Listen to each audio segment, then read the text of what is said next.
দেশ ও বিদেশের সকল মুসলমান ভাই ও বন্ধুদের প্রতি ও মায়েদের প্রতি আমার সালাম। আসসালামু আলাইকুম আরহামতুল্লাহি ওয়া বারাকাতুহু। মহান আল্লাহ পাক রব্বুল আলামিন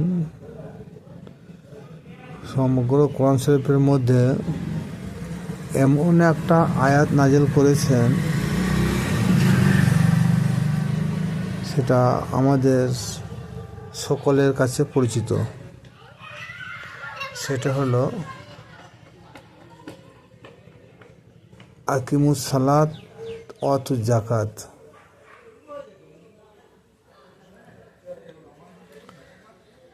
এর প্রচলিত অর্থ আমরা সবাই জানি, না জানার কোনো কারণ নাই। তোমরা সালাত কায়েম করো আর যাকাত দাও, এর বেশি কিন্তু আমরা জানি না। এবার জানতে গেলে আমাকে জানতে হবে যে এই সালাত, আকিমুস সালাত অত যাকাত কখন নাজেল হয়েছিল, কার প্রতি হয়েছিল। তাহলে আমি যেটা বলবো সেটা সমস্যার সমাধান হবে, নচেত হবে না। হুজুর পাক সাল্লাল্লাহু তাআলা আলাইহি সাল্লামের শানে আয়াত নাজেল হয়েছে যে হে হাবিব, হে নবী, তুমি সালাত কায়েম করো, যাকাত প্রদান করো।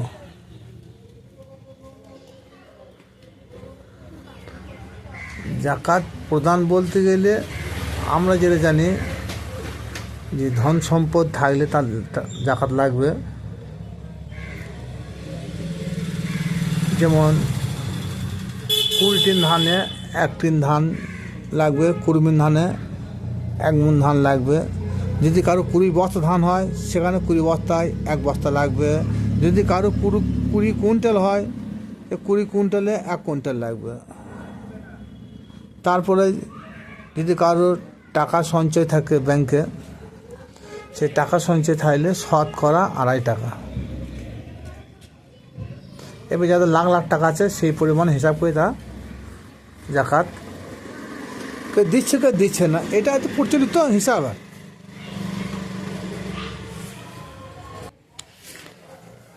কিন্তু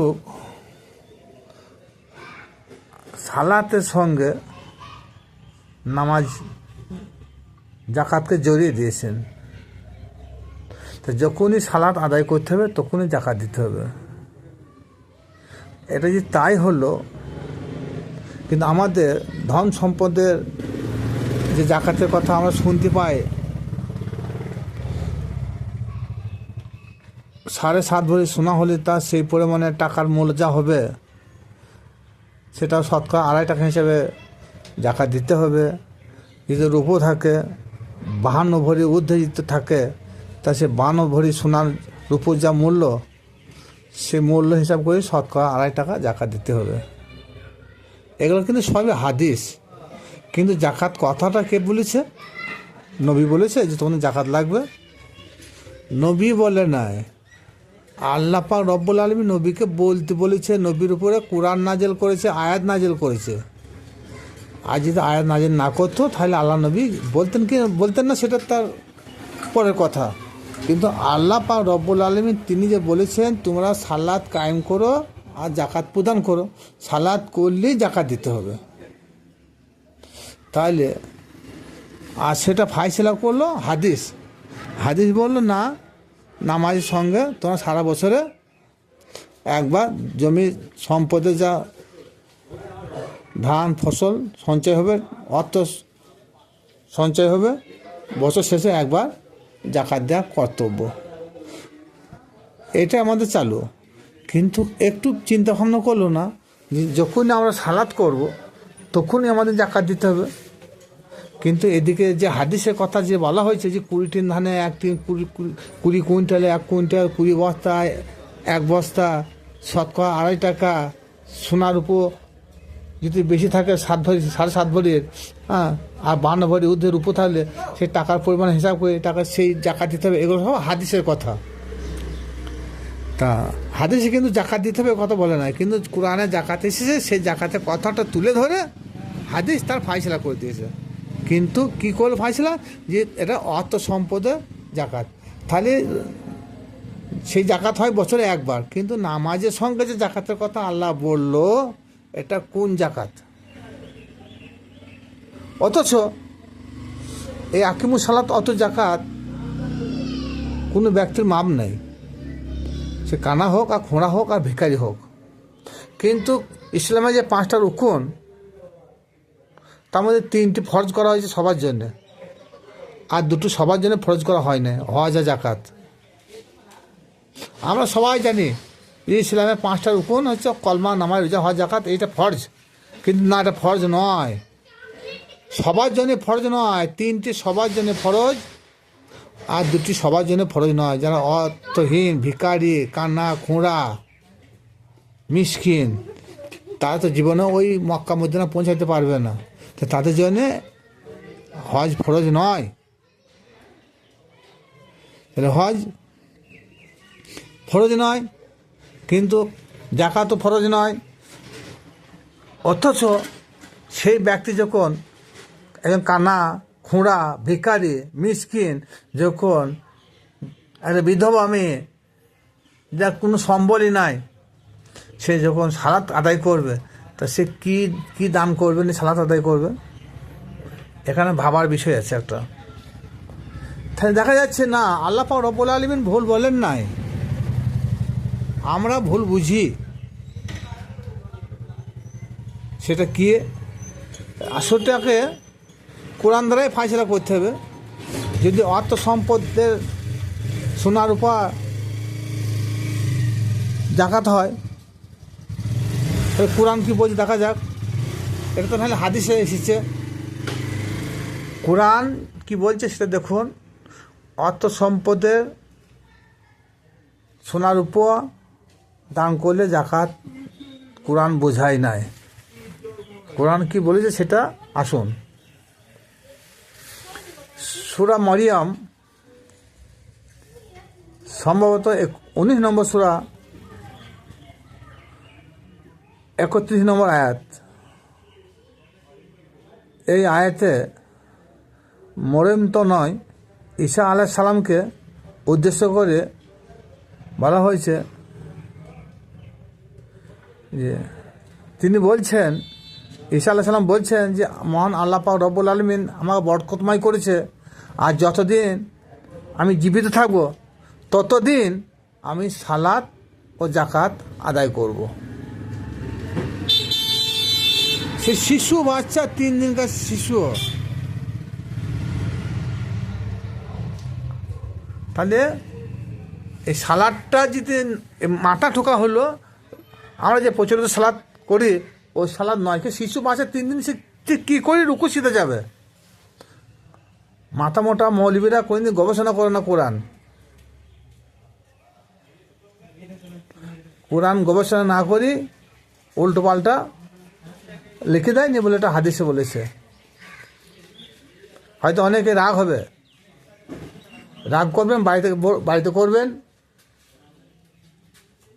কিন্তু কোরআনের কাছে রাগ করলে চলবে না। কোরআন বলছে 3 দিনকার শিশু বাচ্চা সে সালাত করবে, জাকাত দেবে। সে তো 3 দিনকার শিশু বাচ্চা, সে যখন মায়ের পেটে ছিল সে তো কোনো আহারই ছিল না। সে গাছে ফল পড়তো, খেজুর ফল, সে খেজুর ফল খেতে আহার করতো 1-2 সারাদিনে। তার স্বামী নাই মরিয়মের, তার জমি জায়গা নাই, বসত বাড়িও নাই, সে জঙ্গলে গিয়ে বাচ্চা প্রসব করেছে। তাই সে 3 দিনের বাচ্চা বলছে আল্লাহ আমাকে বলা করাইছে যে তুমি যতদিন বাঁচবে ততদিন তোমার সালাত করতে হবে আর জাকাত দিতে হবে। তাহলে বোঝা যাচ্ছে আমরা যে প্রচলিত সালাত করি আর প্রচলিত যে জাকাত দিই, এ জাকাত এ সালাত নয়। কারণ ঈসা আলাইহিস সালামের তো কোনো ধন সম্পত্তি নাই, তো কিসের জাকাত দিবে? অথচ ঈসা আলাইহিস সালাম আজও জীবিত আছেন 4th আসমানে, তিনি তো মৃত্যুবরণ করেন নাই। তাহলে সেই চৌথ আসমানে ঈসা আলাইহিস সালাম তিনি জীবিত আছেন, তার ধন সম্পদ কী আছে সেখানে, কি জাকাত দেবে? না আছে সোনা, না আছে রূপা, না আছে ধন সম্পদ। তাহলে অথচ সেখানে কোনো চৌথ আসমানে কোনো ভিখারি নাই, কোনো ফকির নাই, কোনো মিসকিন নাই, কোনো গরিব নাই, এতিম নাই। আসে জাকাতটা দিবেই বা কাকে আর লিবেই বা কে? ভাবতে বড়ই অবাক লাগে। তাহলে আমরা যে প্রচলিত সালাতের সঙ্গে যে জাকাত আমরা ঢুকিয়ে দিয়েছি হাদিস মারফতে, সেটা ইম্পসিবল, আদৌ সম্ভব নয়। তাই সম্ভব কি? সম্ভব হতে হলে এই সূরা মরিয়মের 31 নম্বর আয়াতটা দিয়ে ফাইসলা করতে হবে। আমরা সালাত মানে রুকু সিজদা বুঝি, এটা নয়। সালাতের বাংলা অর্থ হলো সংযোগ, যোগাযোগ, প্রচেষ্টা, কানেক্ট বা স্মরণ, এই বোঝানো হয়েছে। কিন্তু সালাত মানে যে নামাজ করা হয়েছে এটা হচ্ছে ফার্সি শব্দ। সে ফার্সি শব্দ আমাদের সমাজে চলে না, কারণ এটা বড়ই ক্রিটিক্যাল করে এটা ভরা হয়েছে যে কোরআনে যখন বাংলা তফসির হচ্ছে, এই বাংলা তফসির অনুযায়ী সালাতে যে আসল রহস্য প্রকাশ পেয়ে যাবে বলে এই পারস্য দেশ থেকে একটা ভাষা তুলে নিল, সে কি? নামাজ। যে মানুষ বিভ্রান্ত হবে না, মৌলবীদের রুজি রোজগারের অভাব হবে না। কেন? নামাজ না পড়লে মৌলবী থাকবে না, সুতরাং বড় বড় মাদ্রাসা চলবে না। বড় বড় মাদ্রাসায় যেসব মৌলবীরা পাশ করে বেরিয়ে আসছে, সেসব মৌলবীদের মসজিদে তাদের ইমামতি না করলে তাদের পেট ভরবে না। এটা একটা কৌশলগত দিক থেকে একটা বিধান অবলম্বন করা হয়েছে যে মানুষ যদি নামাজ পড়ে তাহলে নিশ্চয়ই সেই মসজিদে একজন করে ইমাম থাকবে। আর বর্তমান যদি ইমাম থাকে, যে ইমাম আছে আমাদের, সেই ইমাম তো বিনা পয়সায় থাকে না। আল্লাহ নবী যে ইমামতি করেছেন, সাহেবেরা ইমামতি করেছেন, বেতন নিয়ে করেন নাই। অথচ বর্তমান আমাদের সমাজে যে ইমাম রয়েছে, সেই ইমাম মাইনে ছাড়া ইমামতি করে না। সুতরাং যদি কেউ কোনো দপ্তরে কোনো কাজ করে, সে কাজের বিনিময়ে যদি পয়সা নেয়, সে কী হবে? চাকর খাটলে কী হয়? পয়সা নেয়। কর্মচারী খাটলে কী হয়? পয়সা নেয়। তো যে পয়সা নিয়ে যে কর্মচারী থাকবে, যে চাকর থাকবে, সে বাদশাহ হয় কেমন করে ইসলামে? সে নেতা হয় কেমনে? সে ইমাম হয় কেমনে? ইমামের বাংলা অর্থ হলে নেতা। সে জনগণের নেতা যে হবে, সে কার কাছে টাকা নেবে না পয়সা দেবে? সে কখনো তা নেবে না। এই জবাবটা জনগণই দেবে। আর জাকাতের শাব্দিক অর্থ পবিত্রতা অর্জন করা, পরিশুদ্ধ অর্জন করা বা আত্মশুদ্ধি অর্জন করা বোঝানো হয়েছে।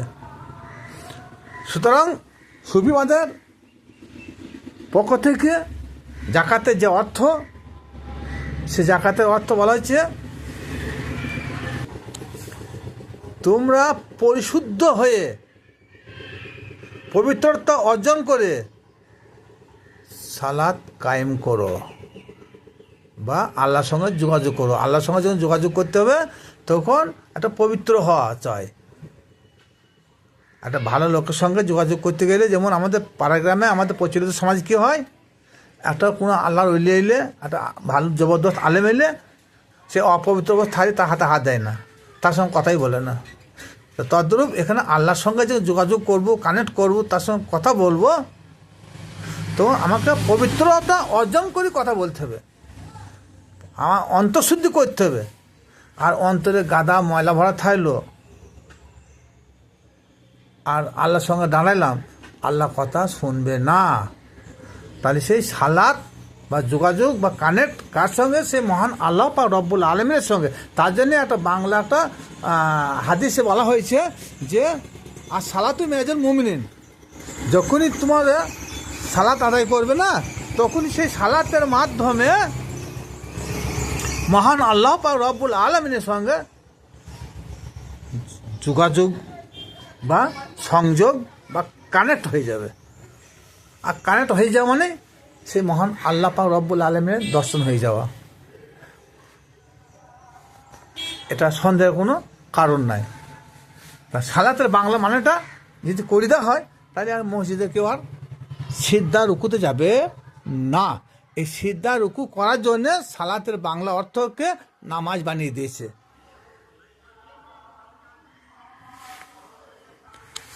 আর সালাতে আর একটা অর্থ বলছি, সালাতের মাধ্যমে জাকাত যে বলা হয়েছে,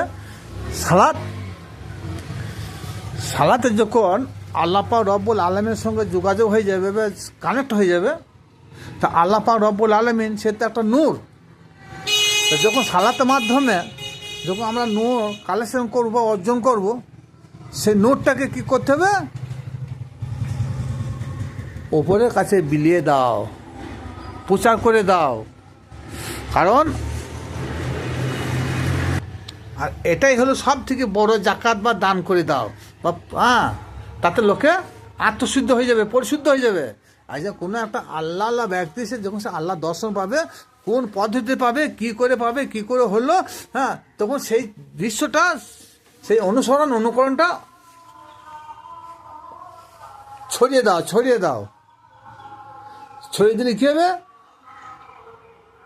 মানুষ সেখান থেকে জ্ঞান অর্জন করবে।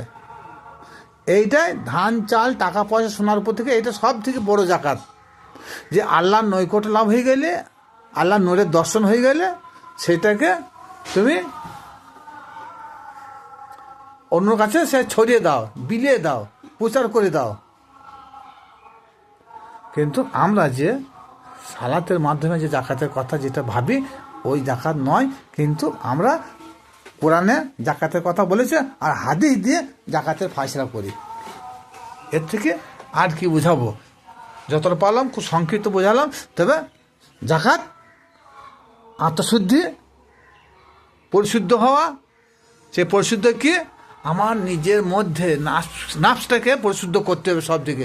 এই নাফসটাকে পরিশুদ্ধ করতে গেলে আমার মনের মধ্যে যে কতগুলো রিপু আছে, যে 360টা মূর্তি আছে, সেই 360টা মূর্তিকে আমার অন্তর থেকে, আমার মন থেকে, আমার মস্তিষ্ক থেকে দূরীভূত করতে হবে। যেমন কাবাগৃহে 360টা মূর্তি ছিল, তার জন্য আল্লাহ পাক সূরা জায়গাতে 21 নম্বর আয়াতে বলেছে, যা আছে পার্থিব জগতে তাহাই আছে মানব ভবনে। তাহলে মানব জাহেরি জগতে, পার্থিব জগতে, কাবাগৃহের মধ্যে 360টি যে মূর্তি ছিল, আমাদের দেহের মধ্যে 360টি মূর্তি আছে। আর এতদূর যদি কেউ বুঝতে না পারে, তাহলে লোভ, লালসা, কাম, ক্রোধ, মদ, মাহ, মাৎসর্য, এই যে 6টি ষড়রিপু, এটাকেও আমাদের মন থেকে দূরে ছুঁড়িয়ে ফেলে দাও, হটিয়ে দাও। তারপরে তোমরা সালাত কায়েম করো। সুতরাং সালাত কায়েম করো, নাফসকে পরিশুদ্ধ করো। সালাত কায়েম করো, মন থেকে ষড়রিপুগুলোকে দূর করে দাও। অতু জাকাত, এখানে জাকাত দাও। সুতরাং দাও শব্দটা এখানে এসেছে, মানে তুমি ধান দাও, টাকা দাও, পয়সা দাও, এরকম কথা নয়। এখানে আমার মনের মধ্যে যে কতগুলো ষড়রিপু রয়েছে, সেগুলোকে তাড়িয়ে দাও, ভাগিয়ে দাও, দূরীভূত করে দাও। এর থেকে আর বেশি বুঝাইতে পারলাম না আমি আর।